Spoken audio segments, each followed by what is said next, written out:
1,00,000 మంది శివభక్తులతో కలిసి మహారుద్రాక్ష పూజలో పాల్గొనండి. వెంటనే కాల్ చేసి మీ పేరును నమోదు చేసుకోండి.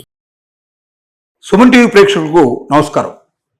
నేను మీ అనలిస్టు మందడి కృష్ణారెడ్డిని మాట్లాడుతున్నాను. కేతన్ అగర్వాల్ కేసు మహారాష్ట్రలో మనందరికీ తెలిసిన విషయమే. తన ప్రియురాలు కాబోయే భార్య పెళ్లి కాకుండానే మరి వీడియో షూటింగ్ అని తీసుకెళ్లి ఆ విహారయాత్రలో చంపేయడం మనకు తెలుసు. ఈ కేతన్ అగర్వాల్ కేసుని ఏం చేయాలి అర్థం కాలే. ఎందుకంటే మొదట చెప్పినటువంటి దానికి ఎదురు తిరిగి తమకేం సంబంధం లేనట్టుగా మాట్లాడడం వల్ల దీన్ని నిరూపించడం ఎట్లాగో అర్థం కాని పరిస్థితి ఏర్పడింది. కేతన్ అగర్వాల్ సంబంధించినటువంటి తల్లిదండ్రులు వచ్చి ఫడ్నవీస్ని మహారాష్ట్ర ముఖ్యమంత్రిని కలిశారు. తమకు న్యాయం చేయాల్సిందిగా ప్రార్థించారు.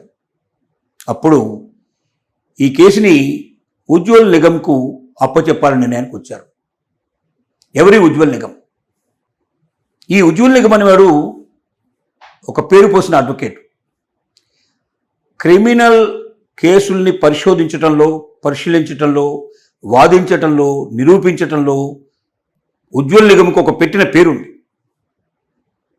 భారతదేశంలోనే అత్యంత శక్తివంతమైన అత్యంత పేరు ప్రతిష్టలు గడించినటువంటి క్రిమినల్ లాయర్గా ఉజ్వల్ నిగమ్ అని చెప్తారు. ఇప్పటిదాకా ఉజ్వల్ నిగమ్ 612 మంది క్రిమినల్స్కి కఠిన కారాగార శిక్ష పట్టేట్టుగా చేయగలిగాడు. 32 మందికి ఉరిశిక్ష పట్టేట్టుగా చేయగలిగాడు.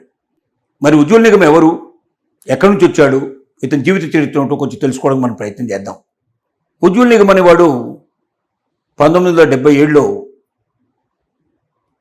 తన లా గ్రాడ్యుయేషన్ పూర్తి చేసి జలగాం అనే ఏరియా లోపల మహారాష్ట్రలో ప్రాక్టీస్ ప్రారంభించాడు. ఆ తర్వాత అక్కడి నుంచి మెల్లగా తను పేరు ప్రఖ్యాతులు సంపాదిస్తూ ముంబై నగరానికి చేరుకున్నాడు. ముంబై నగరంలో ఎన్నో క్రిటికల్గా ఉన్నటువంటి నిరూపించలేకుండా తమ చేతగాదిని అడ్వకేట్ వదిలేసిన కేసులు ఎన్నో తీసుకొని విజయం సాధించడం జరిగింది. అతను వాదించే విధానం వేరు, అతను పరిశోధించే విధానం వేరు, అతని కేసు మూలాలకు వెళ్లే విధానం వేరు. ఖచ్చితంగా తప్పు చేసిన వ్యక్తికి శిక్ష పడాలి అనేటువంటి దృక్పథంతో ముందుకెడతాడు. అతను గుర్తించి అతనికి రాజ్యసభ మెంబర్షిప్ కూడా ఇవ్వడం జరిగింది. తర్వాత మనకు తెలుసు, ముంబైలో బ్లాస్టింగ్ కేసులు మనకు తెలుసు, తాజ్మహల్ హోటల్ మీద జరిగినటువంటి మరి మారణకాండ, దమనకాండ మనకు తెలుసు. ఆ కేసులన్నీ వాదించింది ఉజ్వల్ నిగమే. ఆ కేసుల లోపల ఎవరైతే తప్పు చేశారో, ఎవరైతే పొరపాటు చేశారో, మారణకాండకు కారణభూతులయ్యారో, వందలాది మంది భారతీయులు చనిపోవడానికి కారణమయ్యారు, కొంతమంది విదేశస్తులు కూడా దాంట్లో మరణించడానికి కారణమయ్యారు,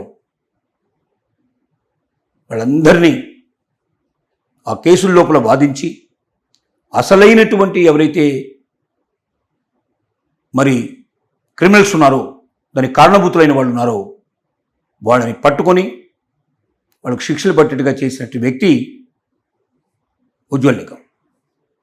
కాబట్టి ఇంత పేరు ప్రఖ్యాతులు ఉన్నవాడు భారతదేశ చరిత్రలోనే క్రిమినల్స్ ఆట పట్టించడంలో, క్రిమినల్ కేసులు వాదించడంలో గొప్ప శక్తి సామర్థ్యం ఉన్న వ్యక్తి.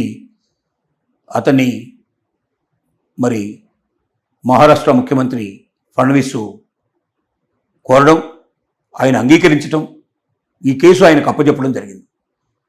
ఇక ఈ కేసులో తప్పనిసరిగా దోషులు బయటకు వస్తారు, శిక్షలు తప్పనిసరిగా పడతాయి. వాళ్ళకి తమ కొడుకు న్యాయం జరుగుతుందని కేతన్ పరేఖ్ యొక్క తల్లిదండ్రులు అభిలషిస్తున్నారు, ఆశిస్తున్నారు. వాళ్ళ యొక్క కోరిక సఫలమవుతుందని ప్రజలంతా కోరుతున్నారు. కారణం ఏంటంటే ఇప్పుడు అందరికీ ఒక భరోసా ఏర్పడింది. పోలీసుల చేతుల్లో ఈ కేసు ఉన్నంతసేపు ఎక్కడైనా ఈల్డ్ అయ్యే అవకాశం ఉండొచ్చు, ఎక్కడైనా వాళ్ళు దారి తప్పే అవకాశం ఉండొచ్చు. ఎందుకంటే అనేక కేసులు మనం చూస్తున్నాం. పోలీసుల లోపల సిన్సియర్ ఆఫీసర్స్ ఉన్నారు, దిగజారిపోయినటువంటి వ్యక్తులు ఉన్నారు. మన ఈ మధ్యనే మనం హైదరాబాద్లో చూసాం. ఒక డిఎస్పీ లెవెల్లో ఉండేటువంటి వ్యక్తి మరి 300 నుంచి 400 కోట్లు మినిమంగా ఆస్తులు సంపాదించడం మనకు కనబడుతుంది. ఒక డిఎస్పీ లెవెల్లో ఉండేవాడే 300-400 కోట్లు సంపాదించినట్టయితే మరి ఎస్పీ లెవెల్లో ఏసీపీ లెవెల్లో ఉండేవాడు ఎంత సంపాదించాలి, ఎస్పీ లెవెల్లో ఉండేవాడు ఎంత సంపాదించాలి, ఐజీ లెవెల్లో ఉండేవాడు ఎంత సంపాదించాలి, డిఐజీ లెవెల్లో ఉండేవాడు డీజీపీ లెవెల్లో ఉండేవాడు ఎంత సంపాదించాలి అనేది దీన్ని బట్టి మనం లెక్కలేసుకోవాల్సిన అవసరం ఉంది. పోలీసు వ్యవస్థలో కఠినాతి కఠినంగా ఉండి ఖచ్చితంగా దోషుల్ని మాత్రమే శిక్షించేటువంటి ఆలోచన ఉండేటువంటి సిన్సియర్ ఆఫీసర్స్ ఉన్నారు. దిగజారిపోయి కోట్లు కూడా పెట్టుకొని తమ కుటుంబానికి ఆనందమయం చేసుకుంటూ మరి శిక్ష పడాల్సిన వాళ్ళని తప్పించినటువంటి చాలామంది ఆఫీసర్స్ కూడా ఉన్నారు. ఇలాంటి పరిస్థితుల్లో ఉజ్వల్ నిగల్ లాంటి వ్యక్తులు క్రిమినల్ కేసులు వాదించడంలో తమ శక్తి నైపుణ్యాన్ని చూపించేవాళ్ళు, ఖచ్చితంగా వాళ్ళకు శిక్షలు పట్టేట్టుగా చేసేవాళ్ళు. అలాంటి వ్యక్తి ఉజ్వల్ నిగమ్ చేతి లోపల కేతన్ ఫర్ కేసు పడింది కాబట్టి ఖచ్చితంగా ఈ కేసు సఫలం అవుతుందని, నిజమైన దోషులకు శిక్ష పడుతుందని మనం ఆశిద్దాం.